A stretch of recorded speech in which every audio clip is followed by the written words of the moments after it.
जय हिंद। आज हम लोग पढ़ेंगे रासायनिक अभिक्रिया एवं समीकरण। ठीक है ना। बहुत ही इम्पोर्टेंट टॉपिक है। आप लोग पूरा डीपली ध्यान से देखिएगा। ठीक है। अब एक एक करके समझिएगा। इससे ऑब्जेक्टिव और सब्जेक्टिव दोनों टाइप के क्वेश्चन आपसे क्लियर होते जाएंगे। ठीक है ना। देखिएगा, सबसे पहले समझते हैं कि रासायनिक अभिक्रिया का मतलब होता है क्या। चैप्टर का नाम ही है रासायनिक अभिक्रिया एवं समीकरण। तो सबसे पहले हम समझते हैं कि रासायनिक अभिक्रिया क्या होता है। एग्जाम्पल के तौर पर अगर हम दे दें, ठीक है ना। अगर आप लोग को बोले कि चीनी लीजिए, ठीक है ना। चीनी, दूध लीजिए, ठीक है, प्लस चाय पत्ती लीजिए। और जब तीनों को क्या कीजिएगा, गर्म कीजिएगा। ठीक है ना। तीनों को जैसे चीनी, दूध और चाय पत्ती को लेकर के, ठीक है ना, इसको गर्म कीजिएगा। ठीक है। जब इसको गर्म कीजिएगा तो क्या बनेगा, ठीक है ना। आप लोग तो सब लोग समझते हैं कि क्या बनेगा, चाय बनेगा। ठीक है ना। यहाँ पर समझिए, चीनी लीजिए, दूध लीजिए और चाय पत्ती लीजिए, तीनों को मिला करके आप उसमें क्या कीजिए, गर्म कीजिए। ठीक है। गर्म कीजिएगा तो कुछ ना कुछ प्रोडक्ट बनेगा। ठीक है। जो क्या होगा, चाय होगा। ठीक है। एक और एग्जांपल में समझिए। एग्जांपल में एक और समझिए।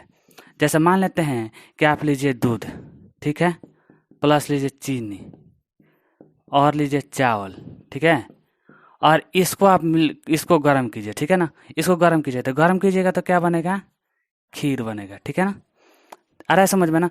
जब ये तीनों को मिला करके क्या कर रहे हैं कि इसको गर्म कर रहे हैं तो कोई कोई नया नया कोई ना कोई नया पदार्थ बन रहा है ना। तो ये नया जो पदार्थ बन रहा है, ठीक है ना, तो यही जो है ना, यही रासायनिक अभिक्रिया। ठीक है। तो रासायनिक अभिक्रिया का डिफिनेशन आप लोग अपने समझते रहे। यहाँ पर देखिए, इसमें हम पदार्थ कितना लिए हैं, एक दो तीन। ठीक है ना। अब तीनों पदार्थ मिल करके जब आपस में मिल रहा है ना, तो एक नया तीसरा पदार्थ बना रहा है। ठीक है ना। तो ये जो एक प्रकार की प्रक्रिया हुआ ना, इस प्रक्रिया को ही अभिक्रिया कहते हैं। ठीक है ना। तो अब इसका डिफिनेशन समझिएगा, रासायनिक अभिक्रिया का डिफिनेशन क्या होता है। ठीक है ना। याद रखिएगा, जब कोई पदार्थ या तो अकेले या दूसरे पदार्थ से मिलकर कोई नया तीसरा पदार्थ बनाता है, उसे ही रासायनिक अभिक्रिया कहते हैं। ठीक है। जब कोई पदार्थ अकेले या किसी दूसरे पदार्थ के साथ मिलकर एक नया तीसरा पदार्थ बनाता है, तो इस अभिक्रिया को ही रासायनिक अभिक्रिया कहते हैं। ठीक है ना। यहाँ पर मैं बोर्ड पर लिखते चल रहा हूँ, आप लोग लिखते चलिएगा साथ साथ में। ठीक है। जब कोई पदार्थ अकेले या किसी दूसरे पदार्थ के साथ मिलकर, ठीक है ना, यहाँ पर लिख रहा हूँ, याद रखिएगा, जब कोई पदार्थ अकेले या किसी दूसरे पदार्थ के साथ मिलकर, अकेले या किसी दूसरे पदार्थ के साथ मिलकर, किसी दूसरे पदार्थ से मिलकर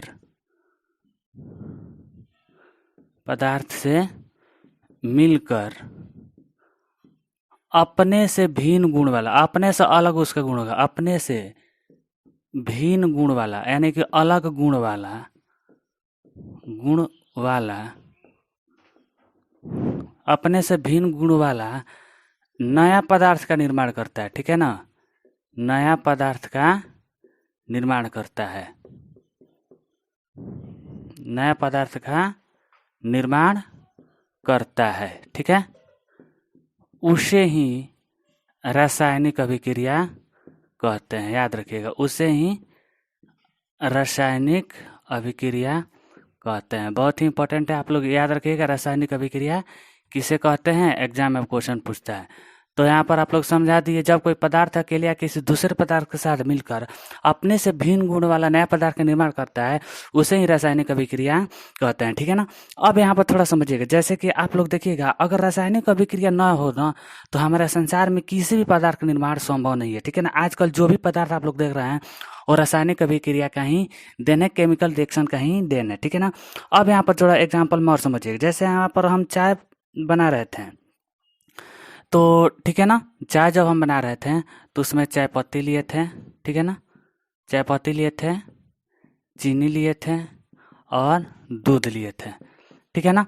तो तीनों को मिलाकर के हम गर्म किए हुए थे, तो क्या बना था, चाय बना हुआ था। ठीक है ना। अब यहाँ पर थोड़ा समझिएगा, ये चाय पत्ती, चीनी और दूध, ये सभी मिल करके क्या बनाया है, चाय बनाया है। ठीक है ना। तो यहाँ पर एक बात याद रखिएगा, जो रासायनिक अभिक्रिया में जो पदार्थ भाग लेता है, तो रासायनिक अभिक्रिया में यही ना पदार्थ भाग लिया था, तो उसको अभिकारक कहते हैं। अभिकारक, याद रखिएगा, जो रासायनिक अभिक्रिया में भाग लेता है उसको अभिकारक या उत्पादक बोलते हैं। याद रखिए, अभिकारक या उत्पादक, इंग्लिश में इसको रिएक्टेंट बोलते हैं, याद रखिएगा, ठीक है ना। जो पदार्थ रासायनिक अभिक्रिया में भाग लेता है उसको अभिकारक या उत्पादक कहते हैं, ठीक है ना। और रासायनिक अभिक्रिया के बाद जो नया पदार्थ बनता है उसको प्रतिफल कहते हैं, याद रखिएगा। उसको क्या कहते हैं? प्रतिफल या उत्पाद कहते हैं। इसको इंग्लिश में प्रोडक्ट बोलते हैं, प्रोडक्ट, ठीक है ना। याद रखिएगा, जब कोई पदार्थ अकेले या किसी दूसरे पदार्थ के साथ मिलकर, ठीक है ना, अपने से भिन्न गुण वाला नया पदार्थ निर्माण करता है तो उसे रासायनिक अभिक्रिया कहते हैं, ठीक है ना। ये तो रासायनिक अभिक्रिया का डिफिनेशन हो गया। अब याद रखिएगा, जो पदार्थ रासायनिक अभिक्रिया में भाग लेता है उसको अभिकारक या उत्पादक कहते हैं, ठीक है, इंग्लिश में रिएक्टेंट कहते हैं। और जो पदार्थ रासायनिक अभिक्रिया में जो नया पदार्थ बनता है उसको प्रतिफल या उत्पाद कहते हैं, इंग्लिश में इसको प्रोडक्ट बोलते हैं, ठीक है ना। इतना याद हुआ। तो यहाँ से ऑब्जेक्टिव क्वेश्चन पूछता है कि रासायनिक अभिक्रिया में भाग लेने वाले पदार्थ को क्या कहते हैं? अभिकारक चाहे उत्पादक। रासायनिक अभिक्रिया में जो पदार्थ नया बनता है उसको क्या बोलते हैं? प्रतिफल या उत्पाद, ठीक है ना। तो अभिकारक का डिफिनेशन आप लोग अपने से लिख लीजिएगा, ठीक है ना। अभिकारक, ठीक है, क्वेश्चन पूछता है। दूसरा प्रतिफल, ये भी क्वेश्चन पूछता है, ठीक है ना। 2-2 नंबर में क्वेश्चन पूछता है कि अभिकारक किसे कहते हैं? तो जो पदार्थ रासायनिक अभिक्रिया में भाग लेता है उसको अभिकारक कहते हैं। और जो पदार्थ रासायनिक अभिक्रिया के बाद फलस्वरूप जिस नया पदार्थ का निर्माण होता है उसको प्रतिफल कहते हैं, ठीक है ना। यहाँ पर आप लोग समझा दिए हैं, ये क्वेश्चन आप लोग से एग्जाम में पूछता है, ठीक है। अच्छा, अब देखिएगा, यहाँ पर दिया है रासायनिक समीकरण, ठीक है ना। रासायनिक समीकरण, तो रासायनिक समीकरण को भी समझ लीजिए, ठीक है ना। याद रखिएगा, अभिकारक जो होता है रासायनिक अभिक्रिया में भाग लेता है, ठीक है, रासायनिक अभिक्रिया में भाग लेता है। रासायनिक अभिक्रिया में भाग लेता है तभी जाकर के प्रतिफल रासायनिक अभिक्रिया में भाग लेता है। और जो भाग लेता है उसी को अभिकारक कहते हैं, ठीक है ना। और प्रतिफल क्या होता है? रासायनिक अभिक्रिया के बाद नया पदार्थ बनता है, ठीक है, नया पदार्थ का निर्माण। यानी कि रासायनिक अभिक्रिया जब होता है तो नया पदार्थ का जो निर्माण होता है उसी को ही प्रतिफल के नाम से जानते हैं, ठीक है ना। अब यहाँ पर आप लोग को समझा रहे थे समीकरण, ठीक है ना। तो समीकरण को समझिए। जैसे मान लीजिए यहाँ पर हम यहाँ पे एक कुछ बात लिख रहे हैं, उसको समझिएगा। जैसे लिखते हैं, ठीक है ना, हाइड्रोजन, ठीक है, हाइड्रोजन प्लस ऑक्सीजन। तो याद रखिएगा, हाइड्रोजन और ऑक्सीजन जब आपस में मिलेगा, ठीक है ना, हाइड्रोजन और ऑक्सीजन आपस में मिलेगा तो जल का निर्माण करता है, ठीक है। तब यहाँ पर थोड़ा ध्यान दीजिएगा, ये जो हम लिखे हैं ना, हाइड्रोजन प्लस ऑक्सीजन, ये दोनों मिला करके क्या बनाया है? जल मिलाया। अगर इसी को हम करते क्या है कि हाइड्रोजन को लिखते हैं H से, यानी कि H2, ऑक्सीजन को लिखते हैं O से, तो दोनों मिलकर क्या बनाएगा? H2O बनाएगा। अब इसको जरा समझिएगा, समीकरण का डिफिनेशन क्या है। तो अब देखिएगा, हाइड्रोजन को किसे, इसके सिंबल होता है H2 से दर्शा दिया, ऑक्सीजन का सिंबल होता है O, तो इसको O से दर्शा दिए, तो H2 और O मिलकर के क्या बना लिया? H2O। तो जल का फॉर्मूला हमारा क्या होता है? H2O होता है, ठीक है ना। तो रासायनिक समीकरण का डिफिनेशन क्या होता है? तो याद रखिए, रासायनिक अभिक्रिया में जो पदार्थ भाग लेता है और उससे जो नया प्रतिफल बनता है, जब उसको सूत्र या संकेत के माध्यम से लिख देते हैं, सूत्र या संकेत के माध्यम से लिख देते हैं, उसको ही रासायनिक समीकरण के नाम से जानते हैं, ठीक है ना। यहाँ पर ध्यान रखिएगा, जैसे कि यहाँ पर बोल दे कि हाइड्रोजन और ऑक्सीजन क्या है? अभिकारक है। जल क्या है? प्रतिफल है। तो किसी भी रासायनिक अभिक्रिया में अभिकारक प्रतिफल को उसको संकेत चाहे सूत्र के माध्यम से लिखना ही रासायनिक समीकरण कहलाता है। यहाँ पर मैं लिख देता हूँ, ठीक है, रासायनिक समीकरण, केमिकल इक्वेशन, ठीक है ना, बहुत इंपॉर्टेंट है, इसको आप लोग लिखते चलेगा, रासायनिक समीकरण। तो याद रखिएगा, अभिकारक और प्रतिफल को, ठीक है, अभिकारक और प्रतिफल को उसके संकेत और सूत्र के माध्यम से लिखना। प्रतिफल को संकेत और सूत्र के माध्यम से लिखने को ही संकेत और सूत्र के माध्यम से, सूत्र के माध्यम से, ठीक है ना, माध्यम से लिखने को ही रासायनिक समीकरण कहता है, ठीक है ना। रासायनिक समीकरण का डिफिनेशन होता है, अभिकारक प्रतिफल को संकेत या सूत्र के माध्यम से लिखने को ही, चाहे व्यक्त करना रासायनिक समीकरण कहलाता है। व्यक्त करना रासायनिक समीकरण कहलाता है। याद रखिएगा, रासायनिक समीकरण किसे कहते हैं? एग्जाम में क्वेश्चन पूछता है। तो जब किसी रासायनिक अभिक्रिया में अभिकारक प्रतिफल को उसके संकेत या सूत्र के माध्यम से लिखते हैं तो उसको ही रासायनिक समीकरण कहते हैं, ठीक है ना।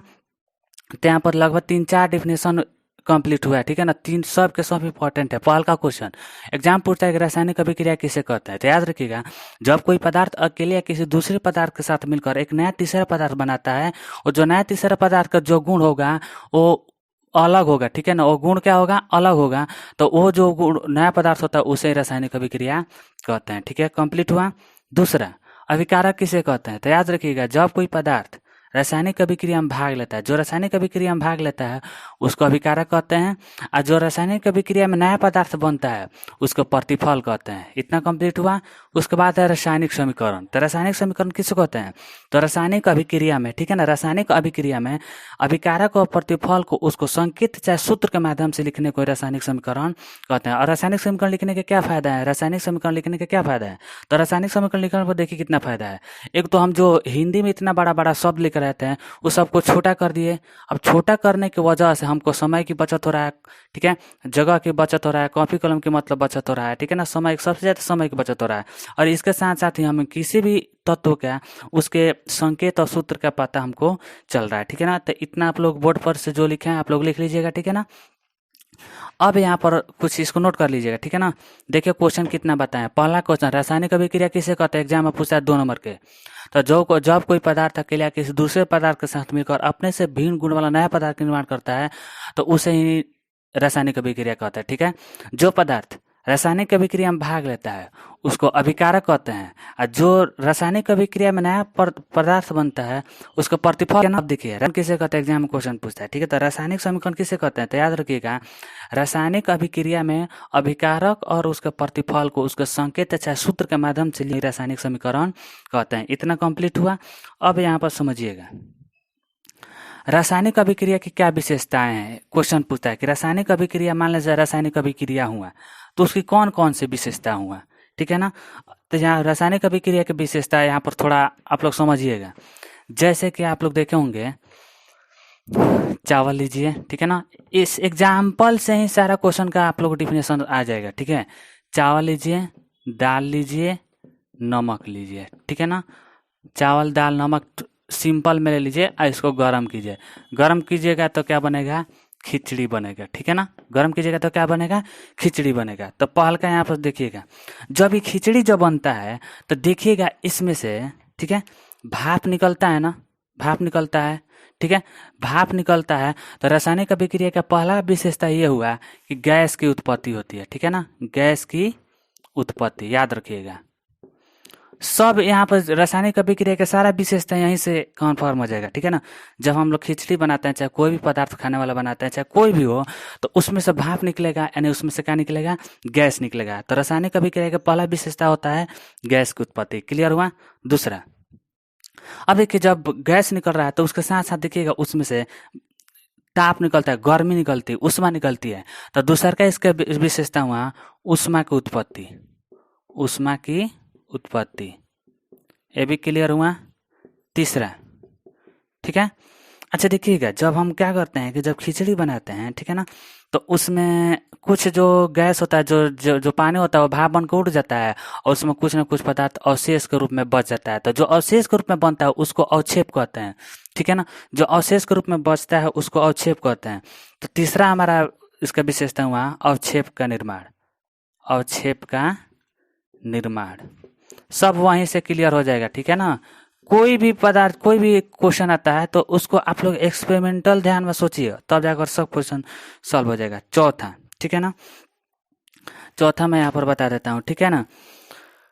जैसे कि यहाँ पर देखिएगा, जैसे हम चावल लेते हैं तो चावल का जो रंग होता है व्हाइट होता है, दाल का जो होता है पीला होता है, नमक का भी सफ़ेद होता है, ठीक है ना। तो अब देखिएगा जब ये तीनों मिलाकर जो हम खिचड़ी बनाए तो खिचड़ी का पूरा रंग कैसा हो गया है, पीला हो गया, ठीक है ना।